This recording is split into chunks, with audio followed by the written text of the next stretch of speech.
Сайн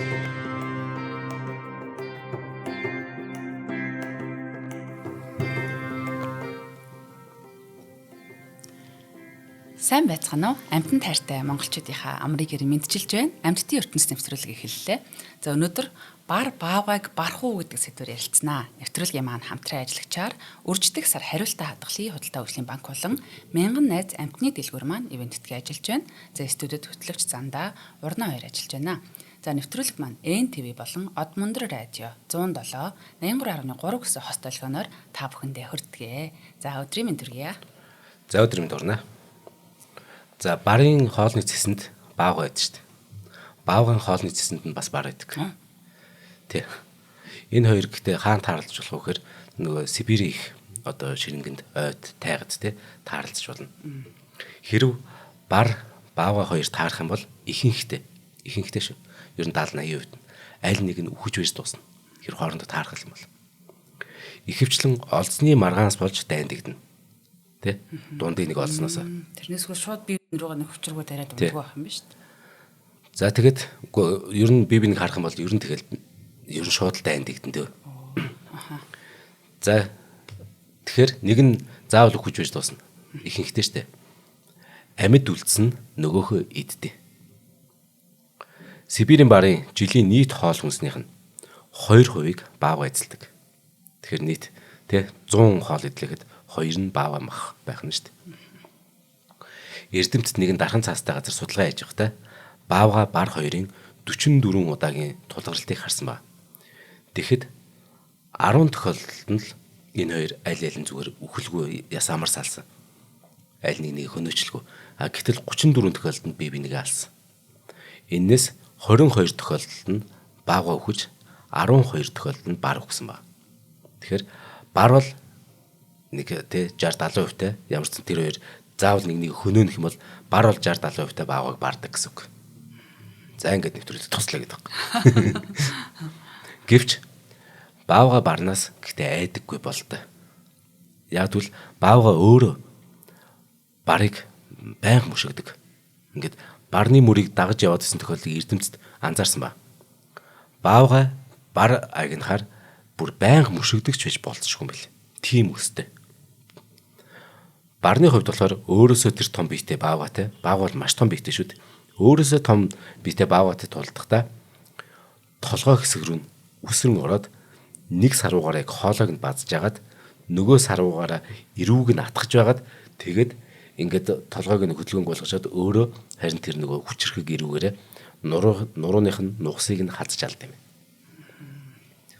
За тэгээд алсан баавгынхыг юу гэдгийг гэхээр нуруу, хонго, цав гэх мэт нөгөө өөхлөг зөөлөн махтай хэсгүүдээр нь хоолд юм байна. За эрэгчин, эмэгчин бар аль аль нь өөрийн гэсэн эзэмшил нутагтай. Энэ чинь нөгөө бүлэрхэг амьтан бас биш те. Ер нь нуугдмал амьдралтай тэдний хувьд өтгөн шигүү ургамал хамгийн гол нь бас усны их үүсвэр их хэмжээний золиос болох амьтад шаарддаг шүү дээ амьдралд нь. Мөн эзэмшил нутагт нь барын амарч оргондог, эмэгчний үр төлөө бойжулдаг, бас төрүүлдэг те хит хитэн үүр байхын түгээмэл. Тэгэхээр ганц үүртэй биш байна. Эрэгчин барын эзэмшил нутаг эмэгчнийхээс даруй 3 дахин том байд юм байна. Тэгээд эрэгчин эмэгчин барын тархацсан нь болохоор яг давхцсан гэхтэй. Бар ерөнхийдөө ганцаар амьдралтай. Тэгэхээр эзэмшил нутагт нь гадны бар орж ирсэн тохиолдолд гол төлөв бас л нөгөө дайн тулаа үргэлжлэнэ. Нөгөө гаднаас халдан эрэгчээс хамгаалж чадах юм бол эрэгчин бар өөрийн эзэмшил нутагт ирэх тэр эмэгчнтэйгээ үржилд орох эрхийг дангаар эзэмшнэ гэсэн үг. Тэр арслангийн амьдралтаа бас их адилхан юм. Зөрчилдөөний эрсдлийг бууруулахын тулд тухайн газар нутгийг эзэнтэй гэдгийг мэдгэдэхийн тулд яах вэ? Одоо нөгөө тэмдэгэ тавина.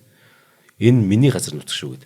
Тэгээ тэмдэг тавихгүй болохоор чинь нөгөө тэмдгийг тавьсныг анзаарахгүй эсвэл би тэмдэгэ тавиаг бол өөр нэг эргэж орж ирээ. Тэгээ би нэг энэ ч хөнөөгөөсөр аргагүй болно шүү дээ. Тэгэхээр энэ эрсдлээс аль аль нь бас цухтан шүү дээ.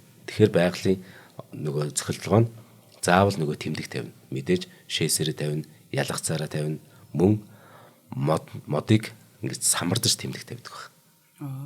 Тэр нэг аюуз. Тийм, тэр нь бас өрмөцсөн тий. Өөр бар үхэж хоригдсон тохиолдолд тэр чинь шууд нэг хэсэг газар эзэнгүү үлдчихэж байгаа гэсэн үг шүү дээ. Маш хурцтай тэрийг эзэлж авна өөр бар. Тэгэхээр эзэнгүй нэг газар нэг байгаад байхгүй гэсэн үг. Хэрвээ эрэгчин бар бусдын эзэмшлүүдийг эзэлж авсан бол тухайн газар нутаг дээрх эмэгчэнтэй үржилд орно мэдээж. Тэгэхээр шууд өөрийн эзэмшлийн одоо эмэгчин бар болгох нь шүү дээ. Гэхдээ арслантай бас төстэй зулцгийг нь хөнөөнө. За бар бол ганц нэгээр амьдардаг юм тань. Тэдний дунд зөвхөн их бар болон үр дүл хоорондын холбоо байгаа ч гэсэн. Гэтэ энэ харилцаа ердөө нэг жил хагас л үргэлжлэдэг. 18 сарын турш. Тэгэл ганц нэгээрээ л амьдрна. Тэгэхээр тэр гэр бүлийн харилцаа бол нэг 180-гүй лээ 18 сар л үргэлжлэдэг гэсэн үг. Үржилд ороход бэлэн болсон эмэгчийн яах вэ гэхээр архирж эхэлнэ, гиншин тэгээд мэдээж өөрөөсөө үнэр ялгаруулна те. Энэ үйлүүдийг ашиглаад нэг эрэгчэндээ тохио өгöd байгаа юм л да. Би одоо бэлэн болсон гэд.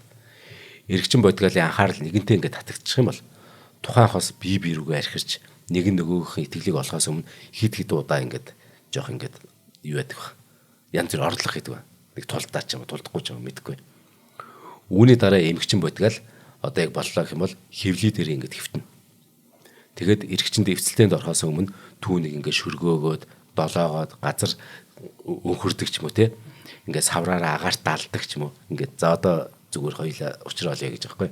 Зөвшөөрсөн нэг үйлдэл үзүүлэх нь шүү дээ. Ингээд эрэгчин эмэгчин дээр мордно. Тэгээд түүнийг нэг хүнд жингээр бяц дарчихгүй тулд.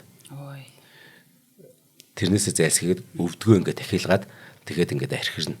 Жоох ингээд архирна. Тэгээ эмэгчнийхэн хүзүүнээс ингээд жоох хазна. За тэгээд эмэгчин тэгэнгүүт бас гүнд хүсрээд архирна. Эрэгчин бүр буудал ингээд зөхөн одоо тэр ямар нэг ингээд болцсон гэх юм бол эн чинь ингээд уулын тэр чин хайрын үйл ажиллагаа явагдаад байгаа юм л да. Гэтэ харахад ингээд нэг зодооч юм шиг хачин шүү дээ. Тэг ер нь л бодоход сүрдмээр энэ хоёр араатай амтын ингээд тааруул яана энэ хоёртой биенийгаа одоо барьчих үедэл гэж бодтол бас тийм юм болж явах юм байна. Тийм. Эвцэлдэх явцад эрэгчин бар нөгөө хүчрэх шүүдэрээ эмэгчний шилэн хүзүүн дээр зууцсан байгаа шүү дээ. Тэгтэл ядж хахад эрэгчин барын эр биелэг эрэгтэн тийм нэг сонин хурц өргөстэй ер нь энэ эмэгчин мэлээ өвтөгдөг юм байна. Гэхдээ эн чинь нөгөө цаана үр төлөө үлдэх гэсэн нөгөө тэ шаардаад байгаа учраас энэ өвдөлтийг тэсцэж байгаа. Тэгээд үр төлө тогтсон гэх юм бол өөрөө газ үсэрч басаад нөгөөдгөө дараа тал нь алгаж байгаа шалтгаан бас ийм учиртай юм шиг байна. За бамбараа өсгөхөд бол эрэгчин ямар ч үүрэг хүлээхгүй. Харин эмэгчин бол мэдээж бамбараа асарна. Тэгээ хаан хийх, хоолоо олж идэхийг заана. Ингээд нэг 2-оос орчим болтол нь одоо хамт амьдрна. За түүний дараа л эмэгчин бар дахин үржилт орны 2 жилийн тэгэхээр хугацаатай байдаг байна шүү дээ. Голдуу нэг төрөл дээр нэг 2-оос 4 бамбар гаргадаг байна. Ганц бамбар төрөлх нь бол маш ховор. Тэгэхээр үржих өсөх нь уулна тийм ч муу биш байгаа байхгүй яаж утсан. Тийм байна. Муурнаас арай л бага юм байна. Тийм. Тэгэхээр чин 2 жил тутамд ингээд 2-оос 4 бамбар гаргаад ивэл яагаад ховордоод байгаа юм те уулна. Гэтэ энийг бүр сүлд нэр. Хамгийн гол нь бас нэг шалтгаан ба. Гэвч нөгөө үр төлөөс нь гол яг тал нь 2 бамбар бол нэг нь 4 бамбар бол 2 нь залуудаа өгч үргэлждэг юм. Тэрний харамсалтай. Харин ер нь ихэнх амьтдын л үрдэл бараг ер нь тэгэл талаас илүүтэй байна. Нас бие төрж амжилгүй бол үгүй болох юм да. Амьтны хоол болдго юм тий. Тэгэхээр нөгөө ховордох бас нэг шалтгаан болж байгаа байхгүй. Бамбар нь эхний 2 сартаа ганцхан сүгээр л олно. Дараа нь багуугаар махан дасаж эхэлдэг. Бамбараа ойролцоогоор нэг 6 сартаад нь анд дагуулж явж эхэлж байгаа. Одоо анд сургах нь шүү дээ. Том амьтныг нөгөө хэрхэн отож, мирааж тэгээд түүнийг яаж довтолж, яаж барихыг нь заана гэсэн үг. Жишээ нь ингээд нэг бичлэг ба. Нэг том ингээд од сүхэр байгаа байхгүй. Тэгсэн чинь их барна. Шууд тэр од сүхэр ингээд мөрдөөд ингээд нөгөө гитж байгаа тэгээ шууд бариад түүнийг шууд алчихгүй шархтуулчих. Шархтуулж унангуудаа өөрөө хажууч болж байгаа байхгүй. Тэгсэн чинь нөгөө араас нь 2-3 бамбарууд нь шууд нөгөө амьд од бух руу ингээд тэр нь бух шүү бүр. Үнээч биш. Тэгээ шууд дайрч байгаа. Тэгсэн од нөгөө хитэн туршлагагүй бамбараас ингээд мултраа зүхтж чадчихамд яг тэгт нь их нь ахаа түүний газар тунагч. Бамбарууд энэ удаа харин өөрсдийн зорилтыг амжилттай хэрэгжүүлдэг. Яа. Ганцын төлөвлөгөө сургалт явагдчих шүү дээ тий. Ингээд их нь бамбаруудаа жижигхэн байх үед эцэг барыг тэднэр бол барагтаа бол ойртуулдаг. Гэхдээ айжмда эр бар бүлдээ ирж нийлдэг болтой байдсан заримдаа. Яг болтой юм гэхээр эн чинь өөр нэг тийм эртнээс хүн төрөлхтөнд их ойрхон байсан юм шиг мөртлөө их ховор судлагдсан. Өөрөө маш нуугдмал амьдартай учраас одоо хүртэл ингээд ингэдэг юм байна гэж хэлэхээс илүү ингэдэг болтой гэж зарим нь ярих юм шүү. Нэг судлаачийн ажилласнаар бүр ингэсэн ба. Нэг удаа 90 бар 2 одоо эмгэгчин бар, өлөгчин бар гэдэг юм юу гэдэг. 4 бамбруучтайгаа ингээд бүр олуулаа маш найрсаг хэрүүн шугангүйгээр нэг бухыг идж байхыг ямар ч сан ажилласан баг. Тэр ихсэн бааз. Бас нэг удаа нэг юм бар 4 бамбартайгаа 90 барыг идэхээр нь одоо юу хөө идэж дуусгаар нь хүлээж агаад ингээд араас нь зоглож гисэн байхгүй. Тэгэхээр бас нэг амар биений хажиглаад байдгүй юм шиг. Гэхдээ 90 бар нь хараас өсөглөн байсан ч гэсэн бамбруудаа цацсныхан дараа 50 хүлээж аваад өөрөө очиж идсэн тохиолдол байгаа. Эцэг бар нь. Тэгэхээр арслан бол эхлээд эцэг нэгдэн штэ. Дараа нь тэгээд нөгөөдөл чинь араас нь орно штэ. Тэр болтол ойртох юм бол шууд бүр амнаас нь халтай үйлдэл хийдэн штэ. Хүүхдүүдийнхэн, зулзгнуудынхан. Тэгэхэд бол тэхгүй байхгүй. Ихсэн. Буг одоо сүхүр зэрлэг гахаам гэх мэт одоо эн чинь гол золиос амьтдсан тийм үү?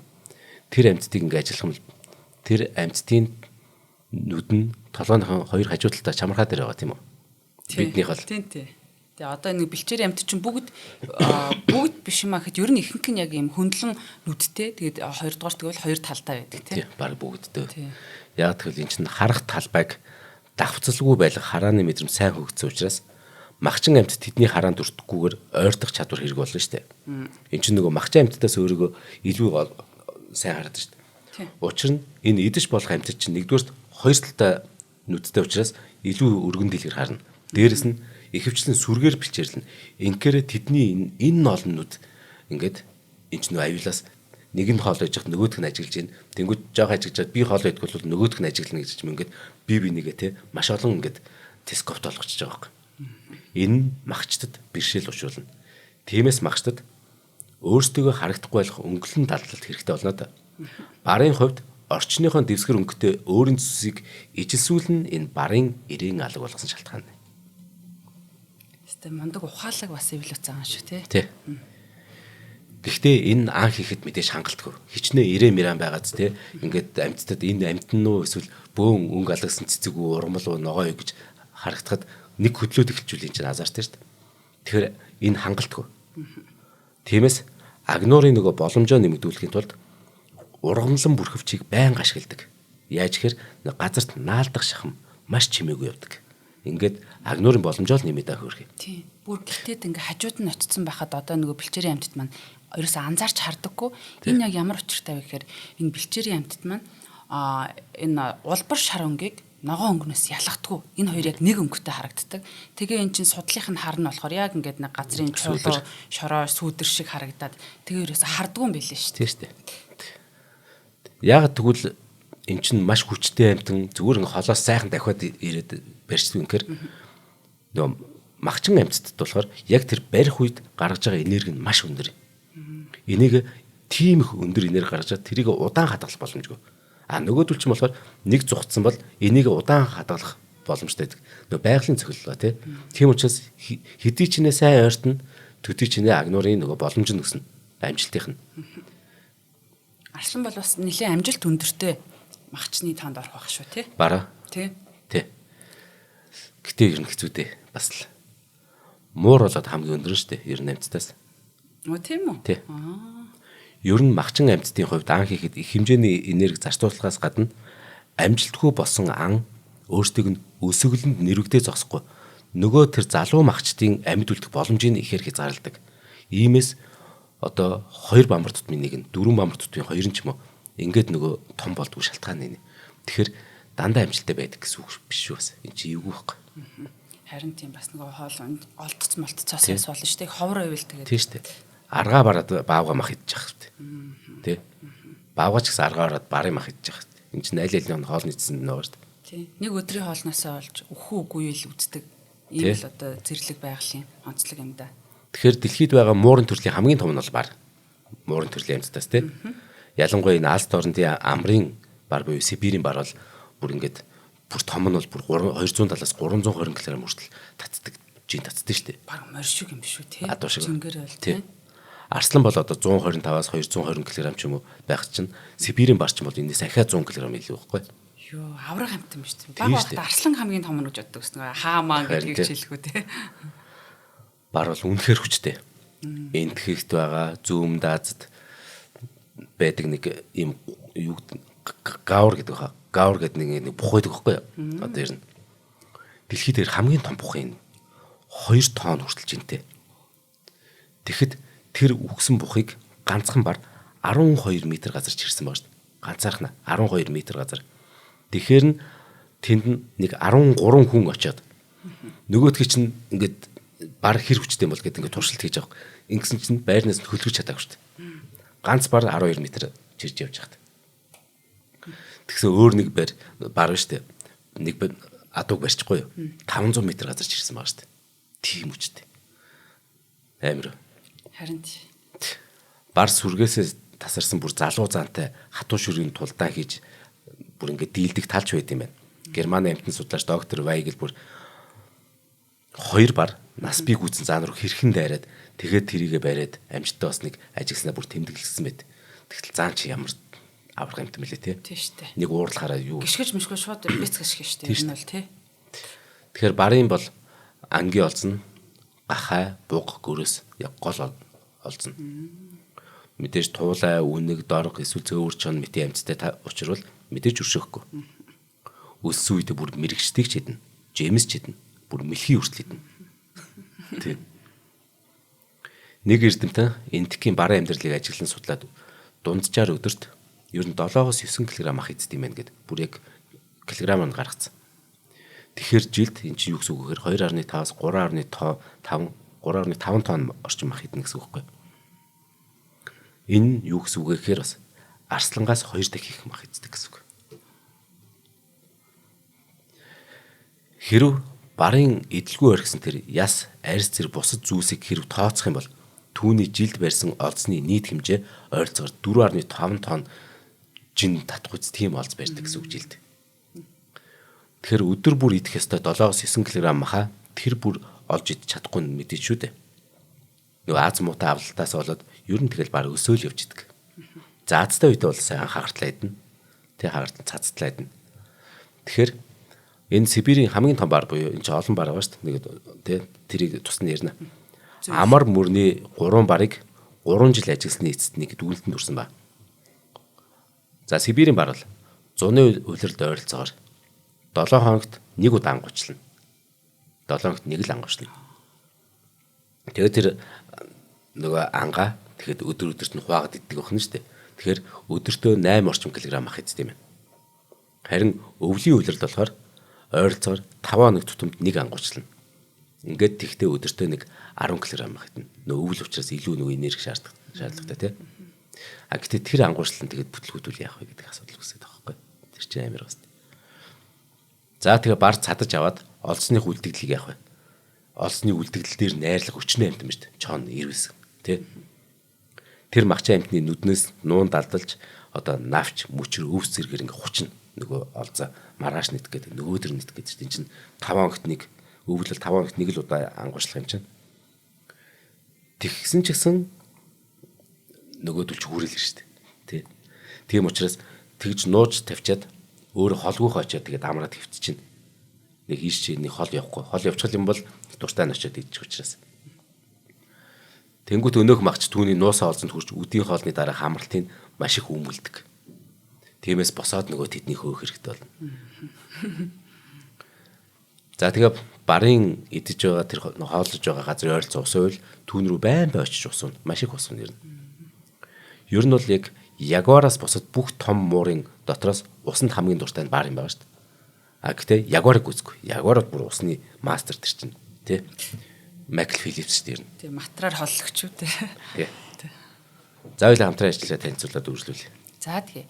За өнөөдрийн маань нэвтрүүлгийн явах боломжийг олгож байгаа. Мянган найз гэд амтны дэлгүүр байгаа. Одоо аль дээр үеийн л мянган найз гэд манайхан ер нь бол сайн мэдэх бах гэр бүлийнхаа хайртай нэгэн гишүүн те тэжээвэр амтан хөрхөн амттай бас бид нэр энэ одоо дэлгүүрээс очиж маш их авч ийсэн. Тэгээ одоо амтнаас гадна амтныг арчилж одоо хооллох гэд маш чухал үйл ажиллагаа байгаа тий. Одоо яг л нөгөө хүүхдээ анхаарч одоо нэг уцаасанд оруулахаас ахуулаад хоол ундын зохицуулах шүдийн хүртэл угаан шүү дээ. Одоо энэ бүгдийг нэмэлт ийм одоо бүтээгдэхүүнүүдийг зардаг дэлгүүр байгаа. Тэгэхээр одоо яг энэ амьтандаа өгөх гэж байгаа хоолоо маш олон төрлийн хоол гадуур байдаг байхгүй. Түүнт аль нь яг сайн юм болоо, аль нь яг зохицох юм болоо гэдгийг одоо мэдэхгүй шүү дээ. Одоо бид нар ямар муур нохооны өмнөөс амталж үзэхгүй шүү тийм ээ. Тэгэхээр мянган найз бол маш нөгөө олон жилийн туршлагатай, ийм туршлаганд нь бол маш их найдаж байна, мэрэгжлийн хүмүүс ажилдаг тийм. Тэгэхээр мянган найз амтны дэлгүүр маань аль бие усны эрхтэйгээр энэ Тэжээвэр амтны хоол тэжээлийн Kitchen Flower брэндтэй ингэж хамтарч ажилладаг юм байна. За ихэнх амтны хоолны агуулмж нь энэ өнгө амт оруулагчтай, бодогч бодистой, үр тариа болон ургамлын гаралтай ураг ашиглаж үйлдвэрлэдэг байсан бол энэ Kitchen Flower бол эрүүл мэндэд ээлтэй, сайн чанарын эслэг амтны гаралтай ураг буюу жинхэнэ махан хоолыг санал болгодог юм байна. Тэгээд дэлхийн нийтэд ер нь бол энэ нүүрс усыг үр тарианаас бус сайн чанарын ногоон ургамал, чихэрлэг төмс зэрэг хүнсээр дамжуул авахыг зөвлөдөг болсон юм байна. Тэгээд хооллох болсноор энэ grain free гэх үр тариагүй сайн чанарын уураг хэрэглэх дэглэм дэлгэрч байна. Тэгээ энэхүү хоол нь бол ходоод гисцийн чочроохгүй сайн чанарын тос махны уураг хүнсний нарийн ногооноос гаргаж авсан нүүрс усаар баялагтвал хүнээр бол одоо бараг энэ совиллын хоолтой адил шин тэжээлтэй одоо биед ашигтай эрүүл мэндэд ашигтай ийм хоолнуудыг оруулж ирдэг гэсэн байна. За тэгээд очоос сонгоход бол зүгээр маш олон төрлийн хоолууд байгаа. Таны муурны нас болон онцлогийн үйлдвэр зэргийг асууж агаад танд яг тохирох хоолыг санал болгоно. Тэгээд мэдээж одоо нөгөө насан турсан Тэжээвэр амттын болон нийлх зулцгнуудын хүртэл хоолыг маш өргөн сонголтоор та бүхэн маань авах боломжтой. Тэгээд бид нар бол хайртай амттандаа хамгийн эрүүл, хамгийн амттай тийм л одоо хоолыг авахыг хэн болгон л хүсдэг бах. Тэгээд та бүхэн маань фэйсбүүкээр нь дагаад бас бараа бүтээгдэхүүнүүдийг хараарай. Kitchen Flower Mongolia гэх латинаар бичгээр хуудсанд байгаа. Холбогдох хуудасны дугаар нь 77 49 88 93 55 88 гэсэн байна. За баярлалаа. За бар тэгэхээр Пентерийн 5 зүйл гээд урд нь бас ярьжсэн тийм Пентерэд ордог. Юу вэ? За тийм. Арслан, бар, ягвар, ирвэс, цохор ирвэс. Хар Пентера гэдээ байгаа штэ нөгөө ямар судалгүй нэг амтан байгаа штэ. Тэр чинь бол зүгээр нөгөө юу шүү. Зүгээр арсны тийм. Ягварын нэг төрөл зүйл юм уу тийм. Энэ 5 Пентер ч юу гэдэг вэ? Нөгөө тавтахыг марчлаа. За maaхан тэгээд юугаар бичээрэй те комментээр. За би. Тэгэхээр энэ 5 Пентерийн нэг нь штэ. Аха. Тэрний хамгийн том штэ. Ер нь бол. Арслан л байхгүй. За тэгэхээр яг тигр, тайгер гэдэг яг үг шүү дээ тий. Тэгэхээр энэ бол тигри буюу эртний перс хэлний үг юм. Тигри гэдэг нь өөрөө перс хэлэнд хурц, хурдан гэсэн утгатай. Тэгэхээр манай гаригийн хуурай газрын хамгийн том амьтан бол цагаан баавга болон хүрэн баавга тийм үү. Тэгэхээр энэний дараа бар ордог гэсэн үг. Хуурай газрын хамгийн том ахчин амьтдیں۔ Тэгэхээр цагаан баавга нэгт, хүрэн баавга хоёрт, тэгээд одоо Сибирийн бар гуравт орно гэсэн үг шүү дээ. Бар бол Аз твс үүсэлтэй. Ер нь тэгээ бараг л Аз твдэл байгаа дөө ер нь одоо ч гэсэн. Өөр ер нь твд байдаг ч юм уу байхгүй хаа. Ойролцоогоор 2 сая жилийн өмнө Хятадын хойд хэсэгт үүссэн ба. Тэгэхээр Хятадын хойд хэсэг манай нэг одоо зүүн хэсэг ч юм уу, зүүн урд хэсэг ч юм уу үүссэн байх нь шүү дээ. Үгүй. Тийм ээ. Тэгээ улмаар 10,000 орчим жилийн өмнөөс Гямлан нурууг даваад цаадуулж урагшаага яваад тэгээд юу ячгүй энтхэг Хятадын хойг, Малайн хойг, Суматар, Ява, Бали гэдэг ч юм уу энэ зоондын арлууд түрээд тэгээ уудам тарахаар нутгалсан ба. Мөн жоох урагш явж баруун жишээ яваад Афганистан, Хойд Иран, Армени, Казахстан, Тажикстан зэрэг нутгуудад суурсан өнөөгөнтэй. Гэвч өнөөдөр баг мэдээж хүний үйл ажиллагааны нөлөөгөөр эрс цөөрч бүр устгагдаад байгаа шүү дээ. Тэгэхээр барын тоо толгоогоор энтгэг болон энтгэг Хятадын хойг төрүүлж. Энтгэг Хятадын хойг гэдэг бол одоо тэр нөгөө Тайланд, Вьетнам, Камбож, Малайз гэдэг тэр хойг тийм үү. Иран, Афганистан, Хятад мөн зүүн өмнөд Азийн орнууд тэр дундаа зоондын архипелаг буюу Индонези арлууд гэх зэрэг өөр хоорондоо алцагдмал газруудад одоо ингээд арамг тарамг байдалтай л үлдчихэж байгаа. Ийхүү энэ тэнд багсаг үлдсэн байгаа нь эдгээр бүс нутгийн барын ирээдүг одоо маш хэрэгэлзээтэй болгож байна. Учир нь цус ойртох нь амьтдын тоо толгойг бууруулах, цаашлаад устдах аюулыг мөн дагуулждаг. дээр нөгөө хүний үйл ажиллагаа, хоол тэжээлийн дутагдлалд оруулна. Тэгээ амьдрах орчны сүйтгэхэд энэ те 20 дугаар зууны сүүлчгээд энэ чинь саяхан гэсэн үг шүү дээ. Нэг 20 хэдэн жил юм, 30 жил юм. Байгальд 9 дэд зүйлийн бар бүртгэлтэйс. Гэтэ 9 хүн үлдсэн. Урд нь бол бүр их байсан. 9 зүйлийн дэд бар бүртгэлтэйс. Бид нарыг одоо энэ чинь 20-д настай багтал гэсэн үг шүү дээ. Тэ? Чамаг 10-д настай байх ч юм уу. 9 дэд зүйл байсан байхгүй юу? Гэхдээ одоо 9-өөс нь 3 байхгүй болц. Бүр байхгүй. Энэ нарны амьгт байхгүй. Ийм хорцтой. Одоо 6 үлдсэн. Тэгээд энэ бүх 6 дэд зүйлийг бүгдийг нийлүүлэх юм бол нэг ойролцоогоор 5,000 тоо толгой байгаа. 5,000-аас жоохон илүү байна уу, жоохон дутууч байна. Ийм цөөхөн. Манай Монголд байгаа дахин тооноос нэг 6-7 дахин л их байгаа байхгүй. Тэгэхээр чин цөөхөн багс тээ. Харин тий одоо бидний онцлог болгоод ингээ яриад байдаг амтан яг үндэ ингээ тоо толгойг нь харах юм бол тий хүнтэй харьцуулах юм бол ч юм уу бүр ингээ өчүүхэн болчиход байгаа юм л та. Тий. Манай нэг Багавтар сумын хүн амын тоотол адилхан байхгүй хөрхий. Тэгээ чин анхны одоо яг үлгийн нутгийнхаа дөнгөж 7% нь л одоо амьдарч байна. 93% нь одоо хүний нөлөөнд орсон гэсэн үг. 21-р зууны ихээр усаж үгүй болсон дэд зүйлүүд бол одоо энэ 2000 он гарчаад гэсэн үг шүү дээ. Баали гэдээ арал тийм үү? Индонезийн бид нар мэднэ. Баалигийн бар байхгүй болсон. Өмнөд Кавказын бар одоо байхгүй болсон. Мөн Явагийн бар, Ява арлын бар, Явагийн бар одоо байхгүй. Одоо бар ер нь тэр зондын арлуудын халуун орны борооны тэр одоо хойд энтгийг Балбын ой, Таиландын навчид мөнх ногоон, Сундарбандах мангрын намаг тэгээд мэдээж Оросын холбооны улсын Аз дорнодын сэрэн бүсийн ойдл амьдарч байна. Тэгэхээр үлдсэн 6 дэд зүйл нь юу гэхээр нөгөө амрын бар, хамгийн том Сибирийн бар гэсэн үг тийм амрын бар. Тэгээд Бенгалийн бар, одоо энтхийг. Тэгээд нөгөө энтхийг хятадын бар, нөгөө энтхийг хятадын хойг зүүн Азийн. Тэгээд Малайн бар. Тэгээд Суматрын бар. Тэгэхээр Индонезийн нөгөө Суматра гэдэг нэг арлуу тийм үү одоо томоор 7 ч нэ ордог Суматрын бар. Тэгээд хятадын бар. Ингээд 6 үлдсэн. Тэгэхээр энэ нийт дэлхийн барын нийт тоо толгой нь 40%-ийг нь болохоор нөгөө Бенгалийн бар. Бараг талын юм тий. Тэгээ иймээс ч бараг нахыг одоо дэлхийд даяар хоригсон. Барын бүр жинхэнэ арьс байтугай хуурамч арьстай ямар нэгэн цамц өмсгөх нь хүртэл муу харагддаг болж байгаа шалтгаан энэ. За Амурын барыг болохоор ус суурын бар гэж нэрлэнэ. Мөн заримдаа хойд хятадын бар гэдэг, Манжийн барч гэдэг эсвэл Сибирийн бар гэдгийг бид нар бүр сайн мэднэ те. Энэ бар бол голчлон Амрын яг бүс нутаг. Бас тэнд нэг еврейн автомат бүс гэдэг Приморын хязгаар буюу Хабаровскийн хязгаарын нутагт амьдарч байгаа. Мөн маш цөөн тоогоор хойд хятадын зүүн хойд хэсэг болон бүр хойд Солонгосын нутаг дэвсгэрт нэг хай нэг ажиглагддаг. Бар дундаа Амрын болон Бенгалийн бар нь хамгийн том биетэй. Тэгэхээр орчин үеийн судлаар түүний биеийн дундаж чин нэг 180-аас 190 дундаж юм шүү. Тэгэхээр эмэгч чинь нэг 120 хүрдэг ч юм уу. Тэгээ эрэгч чинь нэг 220 30 хүрдэг ч юм уу. Тэрнээс мэдээж 300 хүрэх тохиолдож байгаа шүү дээ. Тэгэхээр хүзүүний овгор хүртэл тэр өндөр нь болохоор 1.1 м байгаа. Тэгэхээр чи амар том харагдана гэсэн үг байна. Харин тийм биш үү? Тий. 6 сартай амрын бар бамбар. За 6 сартай амрын барын бамбар тэр одоо бамбарынх нь биеийн хэмжээ, жин энтер нь нас бийг үүсэн ирвэсийн хэмжээтэй яг адилхан байдаг шүү дээ. 6 сартад. Тэгэхээр ирвэс чих мундаг том харагддаг шүү дээ бид нар. Гэтэ яг тэр чинь юу нээжүүд бараа ээжүүд бол тий муужаа шиг байгаа байхгүй тий. Тэгэхээр амрын бар бусад бараас харьцангуй өтгөн зөөлөн урт үстэй.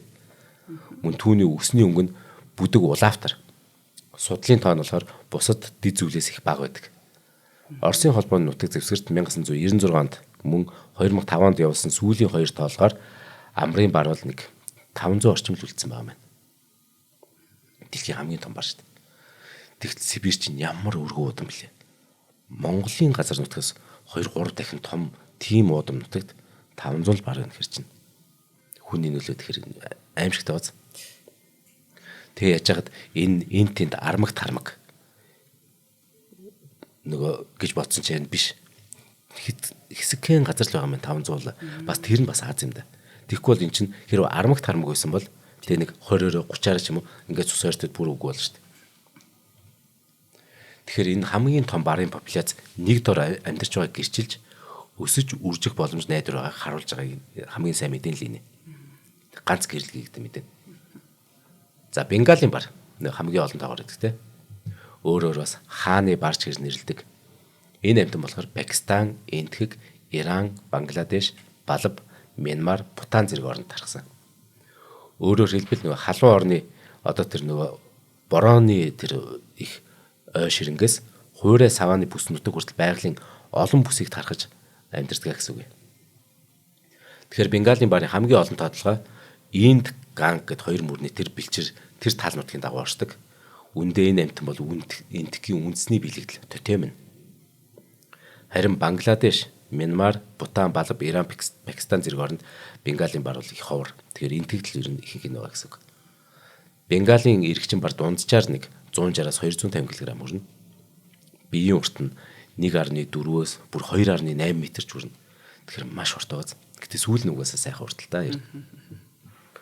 Бенгалийн барын хажууд л бол нурууны өнгөнд тийм улбар шар, хүрэн шаргал, хар судалтай байхад хэвлийн хэсэг нь их цагаан өнгөтэй байдаг. Энтхийн хойд хэсэг болон тэр Балбад амьдардаг Бенгалийн бар Энтхийн хойгийн өмнөд бүсийн баруудаас хамаагүй том хэмжээтэй байдаг. За ингээд Энтхийн засгийн газраас Бенгалийн барын популяцийг ер нь 3100-аас 4500 орчим л байгаа гэж үзсэн. Засгийн газар мэдгдсэн байгаа. Үүнээс нэг 3000 орчим нь Энтхийн нутаг дэвсгэр дээр амьдардаг гэсэн статистикийг саяхан танилцуулсан. Тэгэхээр нийтдээ за 4500 байгаа гэвэл 3000 Энтхэгт байдаг. Гэвч энэ тоог зөвхөн амьтдын мөрөөр тооцож гаргасан болохоор хит өндөр тооцоо гарсан байх магадлалтай гэж амьтан судлаач нар үздэг. Тиймээс олон судлаачид Энтхэгт барын тоотлогоо 2000 за хүрэхгүй дээ гэж ер нь их тийм гутранг мэдээ байгаа. Тэгээ Энтхэг бол ер нь бол барын лүлгийн нутаг юм байна гэж ойлголоо тий. Тий. Яг үлгийн явахтай яриа тоогоор бол тоогоор тий. Хэдийгээр Бенгалийн бар хамгийн олон тоотой барын дид зүйл багтдаг ч гэсэн мөн л устж үгүй бол аюул дөрштэй байгааг энэ тоо баталжээ. Тэгэхээр энэ ихэвчлэн хууль бус агнуур мөн хүний идэвхтэй үйл аж ахуйн үйл ажиллагааны улмаас амьдрах орчин сүйтгэж байгаад холбоотой. Ойн хит их тэр ойг одоо устгаж байгаа. Хөдөө аж ахуйн тэр талбай хит ихт хэлж байгаа. Энэ барын амьдрах орчныг багасгаад мэдээж хоолт хичээлийн тэр одоо нөөц боломжийг нь бууруулж байгаа.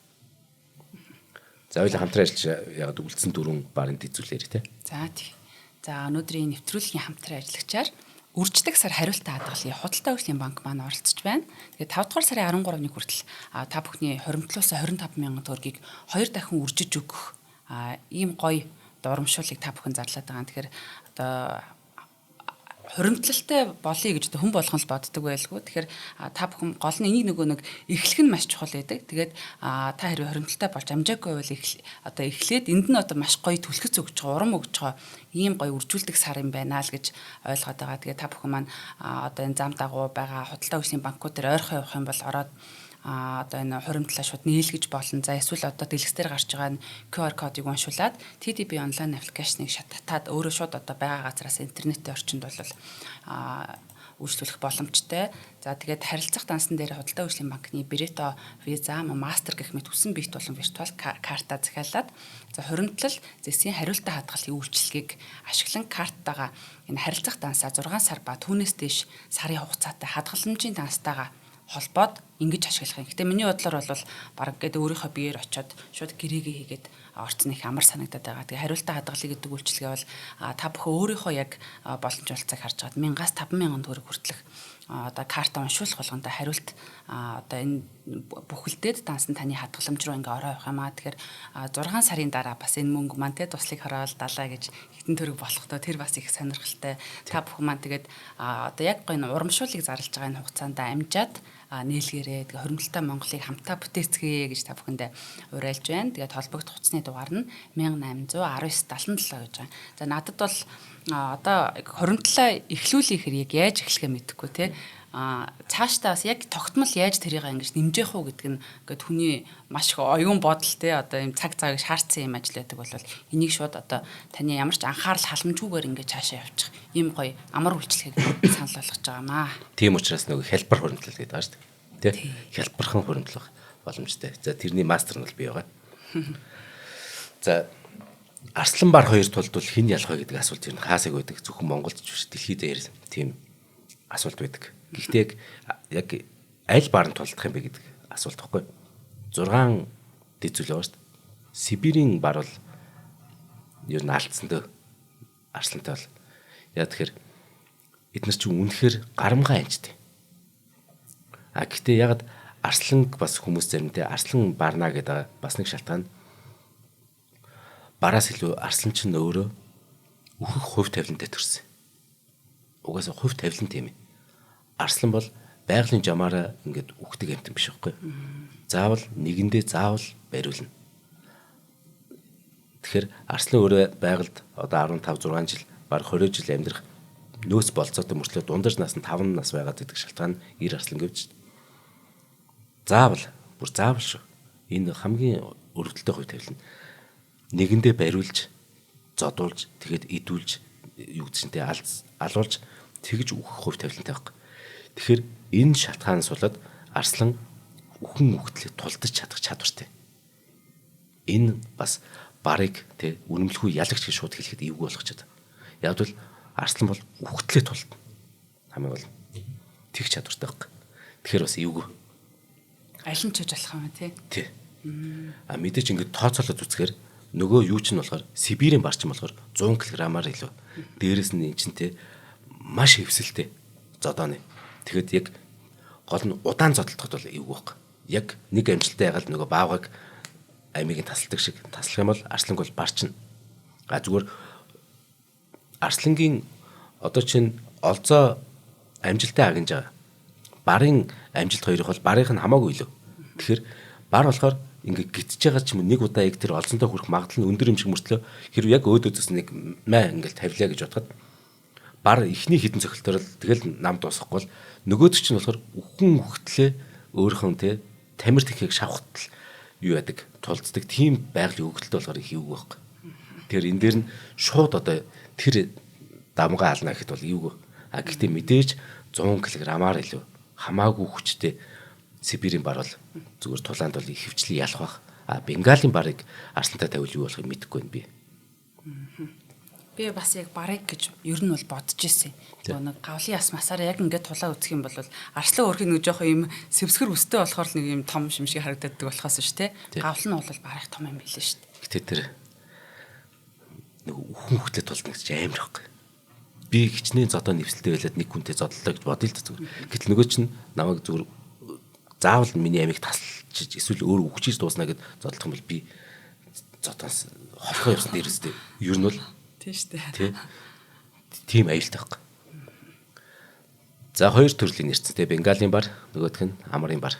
За одоо нөгөө энтхэг хятадын бар. Энтхэг хятадын бар чинь тэгэхэр чинь хаана байх вэ гэхээр Камбож, Мянмар, Лаос, Таиланд, Малайз, Вьетнам мөн хятадын өмнөд хэсэг гэдэг энэ бүс нутаг чинь ингээд энтхэг хятадын хойг шүү дээ. Тийм учраас энтхэг хятадын бар гэж. Корбетийн бар гэж нэрлэдэг. Учир нь энэ дид зүйлийг анх тодорхойлж бие даасан дид зүйл юм байна гэдгийг ангилсан Английн байгаль судлаач Жим Корбетийн дурсгалд зориулаад энийг Корбетийн бар гэдэг. Энэ бар тэгэхээр хэмжээний хувьд Бенгал Амрын бараас арай жижиг. Гэтэ нэг жижигрэд шалахгүй л дээ урт нь нөгөө л 2.5 м-с 2.8 м хүрдгээр өрнө. Биеийн жин бас л 150-аас 195 кг жин. Тэгэхээр энтхэг хятадын барын толгой Бенгалийн бараас арай жижиг толгойд. Үсний өнгө нь болохоор харьцангуй жоохон бараанд. Судлууд нь болохоор жоохон богинохон мөн нарийнхан байт. Тэгэхээр тэрнгээр нь ялгч. Амтан судлаач хүмүүс л ялах юм байна. Тэрнээс гол ингээ харахад бүгд л адилхан бар харагдаад шүү дээ. Энтхэг хятадын барын байгаль дахь тоотлогыг яг нарийн тогтоог өгч гисэн. Тооллогын нэг янз бүрийн аргаас хамаарат тэгээд нэгтгээд дүгнсэн чинь нэг за багадаа 1200 за өсрээд 1800 байгаа юм байна гэж үтсэн.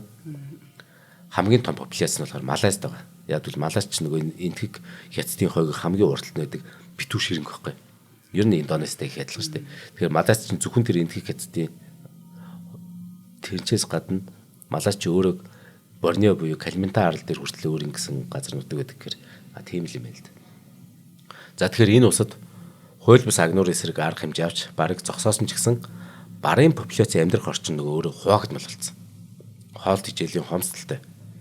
Тэгэд энэ нөгөө популяцийн амьдрах орчин хуваагдчихаар нөгөө инбридинг буюу цус ойртолт, төрлийн ойртолт болоод устдах аюулд өрсөн хэвээр байгаа. Зүүн Азийн бүс нутагт хууль бус агнуур болон хулгайн ангийн улмаас Купрэ үхэр буюу Камбожийн зэрлэг үхэр, Шумбургийн буг, Азийн од сүхэр зэрэг зарим туйратан өөрөө устцсан. Эсвэл маш ховорцсон. Тэр чинь энэнгээр хоолдог барын үед энэ хоолт хичээл хонслоорчгүй.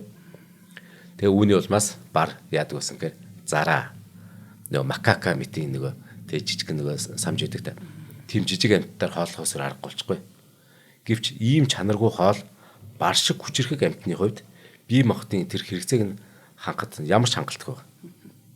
Тэрч байтугай нөгөө шимт хичээл нь эрүүл үр төл тээж төрүүлэхэд хүрэлцэхгүй байгаа. Тэр нь амжигтай бац. Тийм хоолны хомсдол өсөглөн те өсөглөнгөөр бар хүч ингээ ботхоор эн чинь буг барих хэвээр, од сүхэр барих хэвээр. Угаасаа байгалийн өгдлөн зөглөн тийм шүү дээ. Тийм. Би бас зараа идэх ёсгүй шүү дээ энэ чинь. Тийм шүү дээ. Тийм. Тэгээ төрхөө өлсвөл тэгэл юу хамаагүй гэдэг шүү дээ. Одоо нөгөө өвсөж ажилт гэсэн ч бас нэг баримтат кинон дээр ингээд хоёр бамбраа дагуулж явж байгаа нэг бар 14 хоног хоолгүй байж байгаа. Тэгээд нөгөө хоёр бамбар шууд үхэлд хүрэх гэж байгаа байхгүй. Тийм. Миний одоо энэ амьтдын ертөнцийг хийж яхад нэг юм л бүр үнэхээр зөвөр тийм. Энэ хятадын уламжлалт авах ухаан гэдэг зүйлийг би бүр үнэхээр үзий ядчихна бүр. Яа тэгэхээр Вьетнамд 4 бар тутмын 3 хулгаанд угаасаа явдаг. Тэгээд тий яах гээд яавал уламжлалт авах ухаанд хэрэглэх гээд байхгүй хятадын. Тэгээ хятад аваач нөгөө хууль бусаар хил давуулаад нөгөө хятадууд нь өндөр өмнөр зоостой баян хужаанаар одоо би бол хужаа гэж ярьдгүй л ингээ худалдаж аваад нөгөөдх нь бэлгийн чадвар сайн гинэ. Нөгөөх нь ингээд шинжлэх ухаан энэ ямар ч батлагдахгүй байна гэдэг хахад тэр хятадын уламжлалт анаа ухаан гэж нэг гачин заав юмнаас болоод маш олон амьтан байхгүй болж байгаа. Заан, хэрс, энэ бар бүгдээр хятадын уламжлалт анаа ухаан руу яваад байгаа байхгүй. Тэр яс мэлхий хүртэл. Ингээд уур хүртэд. Сайхан юм нэг бол нэвтрүүлэх хийж байгаа. Үгүй дээ. Манайх хүртэл тэгэл нөгөө буугын тэг шиг юу ч үлээ. Бас янз бүрийн юм хэрэгэлдэг шүү. Хятад бүний тон энэ чинь хит амир аваад юмс. Хамгал хятадын уламжлалт анааханд зөвхөн хятад биш. Дэлхийд дээр бас итгэж мэдрэлтэй дээ шүү дээ. Шинжлэх ухаан тогтоож чадахгүй зарим нь. Яг хөө зарим зүйл нь үнэ үнэхээр сайжруулдаг. Тэр зүү тавих маяг мундаг шүү дээ. Гэтэ эн чинь зүгээр одоо цагаан хэрсний тэр одоо ганц хэвэрнтэй ингээд сайхан үүрүүлээд ингээ хоол цайнд идэж уухаар сайн ингээд тэгэхэд дандаа нэг ихэнх сайн юм тэр бэлгийн нөгөө чалмаал сайжруулна гэдэг яасан ч мохоо заах байх. Сайн биш байхад энэ амьтад нөгөө гүтгэгдээд гэх юм уу те шал дэмий юм мэдлөө алагдаж байгаа нэг харамсалтай. Зөвхөн Вьетнамд 4 бар тутмын 3 нь тэр нэг хятад ирийн бэлгийн чадварыг сайжруулах гэж устгаж гин гэж бодохоор уурч яст. Тийм ээ илжиг хүртэлтэй. Тий. Ясаа уурч байна. За дөрөвдөх дэд зүйл хятадын бар. За. Хятадын бар нь одоогоор мэдэгдэж байгаа бүх барын өвөг гэж тооцогдож байгаа. Хамгийн эртнийх нь шүү Тий. дээ. Урд хятадын уулархаг ой модонд өргөн тархаж байсан ч гэсэн өнөөдөр түүний амьдрал орчим мэдээж эрс багсан. Өмнөд хятадын нэг 3 тусгаарлагдсан бүсэд ингээд цөөхөн гээд байгаа. Бас ингээд хоорондоо тусгаарлагдсан. Хятадын бар бүх барын дэд зүйлсээс хамгийн жижиг хэмжээтэй. Түүнээс жижиг гэвэл Суматрын бар уулна ордог байсан ч гэсэн одоо байгаа тэр чинь нөгөө хөргө устсан. Одоо байгаа дэд зүйлс дотроос хамгийн бага нь хятадтай болчиход. Хятадын барын бие урт нь хамгийн ихтэй шүү 2.5 м урттай. Жин нэг 100 кг-аас 177 кг-ийн хооронд хэлбэлцдэг юм байна. Хятадын бар бол одоо энэ хэдэн дэд зүйлээсээ устдах хамгийн их авилд өрцөн байна. Магадгүй байгаль энэ бар аль хэдийн устсан ч байж магадгүй. Мэдхгүй. Одоогийн байдлаар энэ төрлийн 59 бар хятадын амьтны хүрээлэнд байна. Тэгэхээр зэрлэг байгальд устсан байж магадгүй. Маа тех шиг. Тэгжээд маа тех маань бол үнэхээр гайхалтай зүйл болсон шүү дээ. Маах нэр техийн нэвтрүүлэг тэр өстө 4-5 нэвтрүүлэг бүгд амар гоё шүү. Тэгэхээр одоо 59 бар л хятадын амьтны хүрээлэн гүйцэтгэв. Эдгээр нь бүгд байгальд байсан сүүлийн 6хан барын үр удам юм. 59. Тэгэхээр байгальд байсан 6хан барын үр удмыг нь аваад нөгөө 6 бар нь байхгүй болоод одоо ингээд үр удам 59 болсон байна. Зарим мэдээгээр байгаль дээр хамгийн сүүлийн хятадын бар 1994 онд нэг бол алуусан гэж. Тэгтэл хятадын засгийн газар болохоор 1977 онд бараг хоригдсон хууль гаргаж байсан ба. Тэгэхээр энэс өмнө гарах хэрэгтэй байсан бааз. 77 онд гаргаж чаар чинь тэр болтол нөгөө хууль бус биш байсан гэсэн үг байхгүй. Тий. Ер нь баг тэр хавьяас л баг дэлхийн нийтээр ер нь амьтаа хайрлах юмыг эрчимтэй сайн хийж эхэлсэн болов Тий. гэж бодож. Тэгэхээр харамсалтай нь Хятадын засгийн газрын шийдвэр Хятадын өмнөдийн тэр дэд зүйлийн хувьд хитрхи оройтсон шийдвэр байсан гэсэн үг. Энэ шийдвэрийг тэр бар хэрв хилтэй бол устаа бол тий Хятадаар ярьдаг гэсэн бол гуйж наад шийдвэр гаргачаач гэж бүр өвдөг сүгдэн гуйх байсан гэж боддог Хятад түнээс.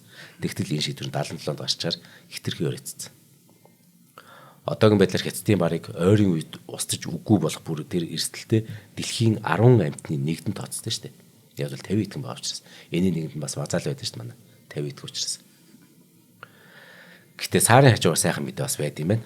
2007 оны 11 сард Өмнөд Африкийн нэгэн дархан цаас газарт Хятад оронд бус бүр Хятадын барын бамбарш төрсэн анхны тохиол бүртгэгдээд байгаа юм байна. Сэний тий. За 5 дахь зүйл. Малайзын бар. Малайзын бар гэдэг энэ дэд зүйлийг харьцангуй саяхан буюу ерөөс 21 жилийн өмнө бие даасан дэд зүйл юм байна гэж ангилсан ба. 21 жилийн өмнө. Тэр өмнөд Малака за өмнө нь болохоор тэр Малакийн тэр хойгийн өмнөд хэсэгт амьдардаг эдгээр барыг энтгийг Хятадын барын тэр популяц багтаадаг байсан байна л да. Тэгсэн чинь генийн олон янз байдлыг судалдаг үндэсний судалгааны лабораторийн Стивен О'Брайен гэдэг ахлагчтай Америкийн судалгааны баг Малайзын барыг бие даасан дэд зүйл болохыг тодорхойлсон байна 21 жилийн өмнө. Тэгэхээр ялгадаггүй гэж тий. Тэгэхээр энэ дэд зүйл барын бүх дэд зүйлс дотроос одоо хамгийн жижиг хэмжээтэд нь бас тооцогдож байгаа юм. Тий. Ягаад бүгдээрээ хамгийн жижиг болчихоо тий. Үсний өнгө байдал, биеийн судал хэн энтгийг Хятадын тэр нөгөө бартай ихээхэн төстэй боловч хэмжээний хувьд Суматрын бартай их ойролцоо гинэ. Эрэгчин Малайзын барын жин 100-аас 130 кг. Эрэгчин шүү. Эмэгчин 100 кг хүртэл аян тэгвэл үнэхэр жижиг юм байна. Тэгэхээр эрэгчний биеийн урт нь болохоор 230 см бол эмэгчний 200 см байт юм байна. Урт нь. Тий, одоо жин бүр хамгийн томоосоо бараг 3 дахин бага болчоор хамаагүй жижигэн болчлоо л доо. Тийм байна. 300-аад гэжсэн. Хамгийн сүүлийн судалгаар байгальд нэг 600-аас 800 орчим Малайзын бар байгаа юм байна. Амьдрах орчин хуваагдаагүй цол байгаа гинэ. За ашгүй ядчих. Ийхүү Малайзын барын популяцийн тоотлогоо тэгэхээр Амур, Бенгалийн барын дараа 3 дугаарт орж байгаа юм. За сүүлийнх нь сүүлх шээ. Сэхит болчихсон. Нөгөө Суматрын бар тий. Суматрын бар болохоор одоо байгаа барын бүх зүйлсээс бүр хамгийн жижиг нэг нэ. Би одоо 3 дахь удаа хамгийн жижиг гэдэг үг ашиглачлаа тий. За яг үнэхэр жижиг юм байна. За бүр жижиг нь ямар байд юм болоо сонирхож шүү дээ. Тийм байна. Ингээд хамгийн жижиг нь бар байх юм уу яа. Би одоо хамгийн зүр жижиг гэж хэлхийг хамгийн жижиг 3 удаа хэлж байгаа гэхээр бас энэ зохиол дээр их муу ажилласан шинж байгаа байхгүй. Насанд хүрсэн барын дундажчин 100-аас 130 кг байдаг тийм үү. Эмэгчин бар хэмжээгээр харьцангуй жижиг. Жин 70-аас 90 кг гэж байна. Тэгэхээр ч үнэтэй жижиг юм байна уу? Надрахуул юм биш үү? Ийхүү жижиг биетэй байгаа нь Суматра арлын тэр халуун орны ой модонд амьдрах тэр орчинд дасан зохицох арга зам гэж үзэж болохоор байгаа. Яг л хойшлогдсон энэ ч нөгөө илүү их энерги хэрэгтэй болдог. Нөгөө өвөл тэр энерги нөгөө өөх их хэрэгтэй болно шүү дээ. Тийм учраас биеийн томордог. Тэр бол ойлгомжтой тийм үү? Суматрын барууд зөвхөн Индонезийн Суматра арал дээр байдаг. Бусад бараас зөвхөн хэмжээний хувьд төдийгүй амьдралын хэв маягаар ч их ялгаатай байна. Жишээ нь олз идшээ тэгж отон дайрч нөгөө юу гэдэг агентгүй байна. Отч моцдгүй байна. Суматра барлахаар мөрдөгч юм байна. Мэдээж араа тавын отч бод гинтийн халдвар их чадвартай ч гэсэн маш ховор тохиолдол ингэж юу гэдэг нь отд юм байна. Ихэвчлэн нөгөө амьтныхаа мөрөөр ороод мөшгөн хөөгөөд тэгээ гинт үсрэн гаш давталгаа хийдэг юм байна. Тэгэхээр ингэж ер нь мөшөгдөх юм гэсэн үг. Гэтэ хамгийн сонирхолтой нь Суматра бар дан ганц ойрын зайд биш холын зайд их сайн гүдэг гинэ. Хэрвээ олж зүгтах юм бол Суматра бар араас нь ажихгүй хөөгөл байт юм байна. Жижиг биетэйг түүний хөл нь маш хөнгөн. Өөрөө жинж угаас хөнгөн юм байна шүү дээ. Энэ холын зайд цуцахгүй хөөгд ихэд тохиромжтой. Олзны хараас бүхэл үсэн Суматра арлаар бүр хөндлөн гол хөөж явсан тохиол байдаг гинэ. Дэлхийн 7 дахь том арлын тухай ярьж байгаа шүү дээ. Тэр ч байтугай зэрлэг од зүхрийн араас хэдэн өдөр мөшгөн хөөж явсан тохиол байт юм. Энд чинь бар чон шиг юм тийм шүү. Тэгээ хөргө ганцаараа яваад байгаа шүү дээ. Арслан ч болвол те багаараа дайрдаг илүү одоо юм хүчрэхэг гэх юм уу? Тэг чин бар бол бас өөр. Суматрын барын гэхдээ нийгмийн зохион байгуулалт нэгсэн юм байна. Ихэнх барын төрөл зүйлүүд эвцэлснийхэн дараа өөр өөрсдийн зам өрөөхөөд нь штэ. Гэтэл Суматрын бар эм бартайгаа хамт байх төдийгүй. Үр зулцгуудаа нөгөө бамруудаа төрж өсөж төрн том болох хүртэл хамт байд юм байна. Үүний дараа л эм барыг дахин үржилд орох бэлэн болох хүртлээр гэр бүлээсээ нэг хугацаанд явд юм байна. Суматрын барын бусад барын дэд зүйлээс ялгаж өгсөн нэг онцлог хэв шинжийг генетикч саяхан нээсэн гинэ. Тэдний тэр генотипт өвөрмөц гений маркер байгаа нь илэрсэн. Энэ генээс ирээдүйд мин овгийн бие даасан шин зүйл үүсэх боломжтой байгаа юм.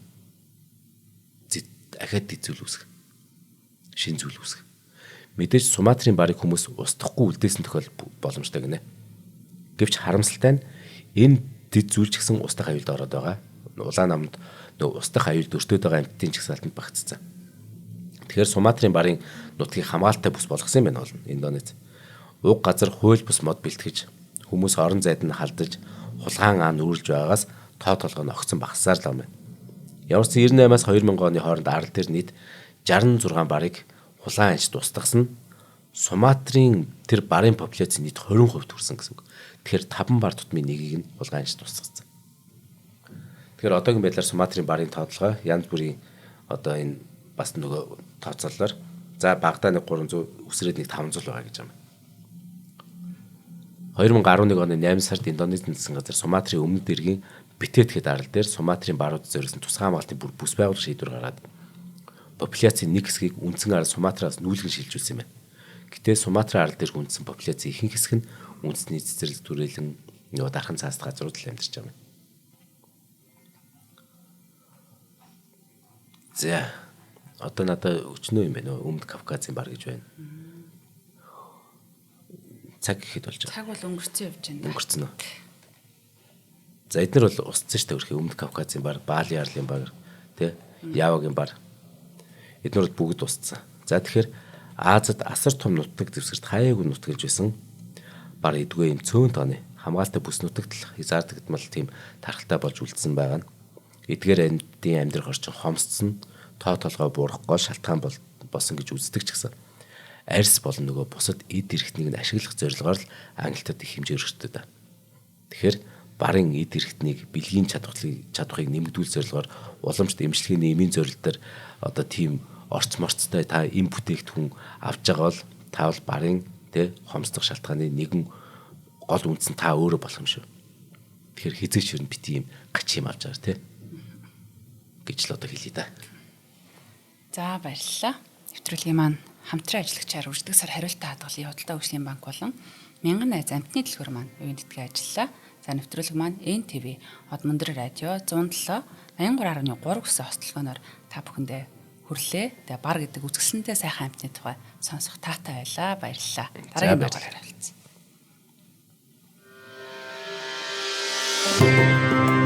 Нэвтрүүлгийг хүлээн авсан Нарны аймгийн монголчуудаа баярлалаа. Од Мөндөр суваг энэ мэтлэн танин мэдхүн мянган хөтөлбөрийг 2025 оны 7 сарын 1 хүртэл та бүхэнд хүргэх юм. Их хэлээрээ шинжлэх ухаан танин мэдхүг түгээхийн үйлсэд та нэгтгэх хүсвэл бидэнд таньд өгөх боломжтой. Нэг нэвтрүүлгийг 100 төгрөгөөр буюу мянган нэвтрүүлгийг 100 мянган төгрөгөөр үнэлээд та биднийг дэмжээрэй. Жилдээ ганцхан удаа 100 мянган төгрөгөөр дэмжснээр шинжлэх ухаан танин мэдхүг түгээх энэ үйл хэрэг таны оролцоотойгоор амжилттай үргэлжлэх юм а. Зандан хүү миний нэр дээрх голомт банкны данс байгаа. 30 15 15 942 30 15 15 942 Та 100,000 төгрөгөөр шилжүүлэхдээ гүйлгээний утга дээр нь өөрийн нэр болон утасны дугаараа заавал бичээрэй. 100 мянган төгрөг хандвалснаар Од Мөндөр сувгийн алтан гишүүн болох юм. Шинжлэх ухаан танин мэдхгүй Монголд ялах болтугай.